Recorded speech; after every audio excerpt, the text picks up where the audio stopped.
This is an overview on how to explore our alternative splicing results.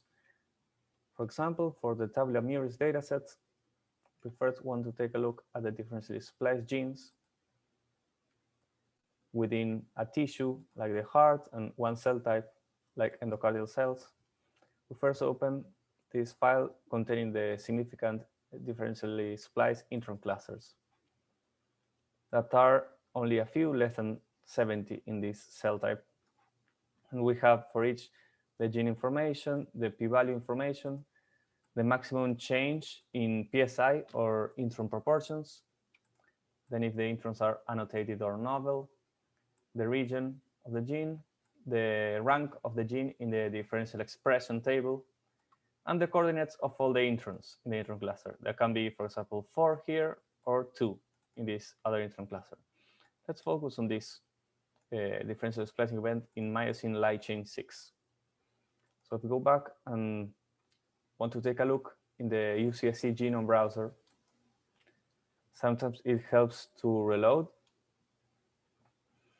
Now we can enter our gene, and now we have a view of coverage in all the exons of the gene in 3 different cell types, monocytes, for example.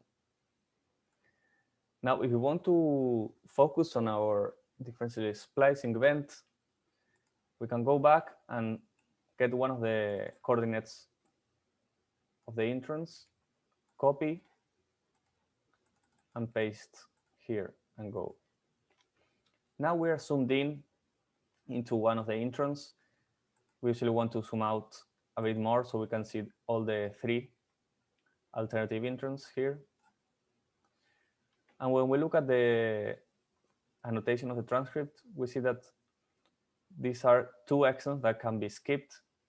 This one is always skipped in these 3 cell types, while this one shows higher variance.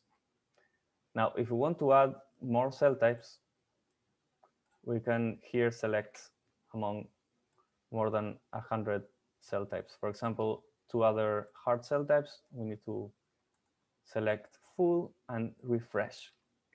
And we have here the coverage in these 5 cell types. Now, if we want to take a look in the cell by gene cell browser, we first see the UMAP embedding of all 45,000 cells. And here is the metadata. For example, the cell ontology class is the cell type. And here are the number of cells in each cell type. We can also color so that each color represents a different cell type. But let's take a look at our gene. We can select here MIL6, and we can click here to color. And we can now see the expression of this gene log transform in all the different cells from all the different cell types. So here on the right is a histogram of expression in all the cells, while on the left we have a histogram for each different cell type. Now let's take a look at our differential splicing event.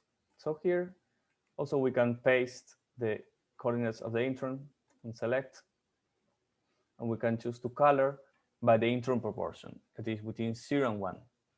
So 0 would mean that the exon is skipped in the transcript, and 1 that it is included.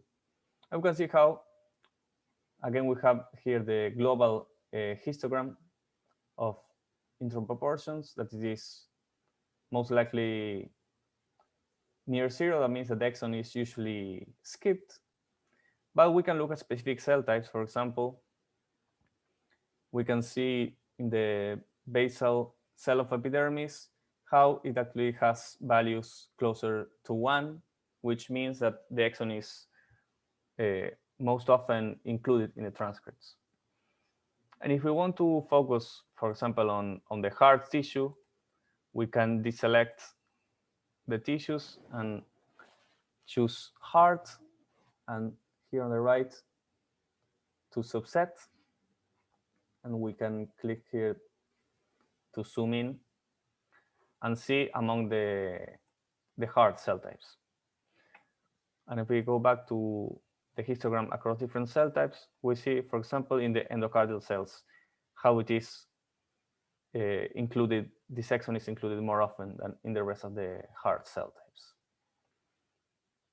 So that's all. And if you have any issues, please report them in GitHub. Thank you.